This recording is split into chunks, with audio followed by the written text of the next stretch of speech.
ग़ियाबतुल जुब मैंने अभी अर्ज किया कि ये कनान से 9 मील के फासले पे था। पानी इसका इंतहाई खारा था और ये हज़रत यूसुफ अलैहिस्सलाम का मौजज़ा था।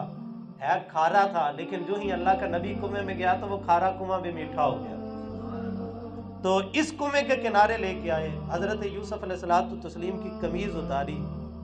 जब कमीज़ उतारी तो आपने कुएं की मुंडेर को पकड़ लिया, फरमाया भाइयों मुझे कुएं में ना डालो।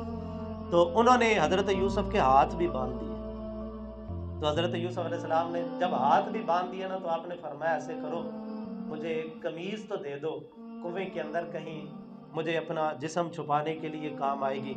लेकिन उन्होंने एक हीला बनाया हुआ था कि इसी कमीज़ को हमने खून लगा के लेके जाना है। उन्होंने कहा भी कमीज़ नहीं तुझे मिलेगी, अब बुला अपने सितारों को, तेरी तन्हाई के अंदर तेरे काम आए।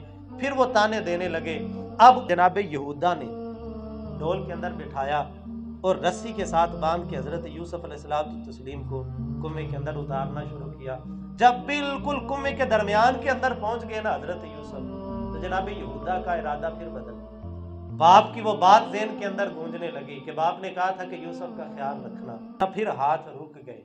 जब हाथ रुके तो साथ ही शमून खड़ा हुआ था। उसने देखा कि कहीं यहूदा का इरादा ना बदल जाए, उन्होंने खंजर निकाला और रस्सी पे मार दी, रस्सी काट दी। ऐन दरमियान में रस्सी कट गई।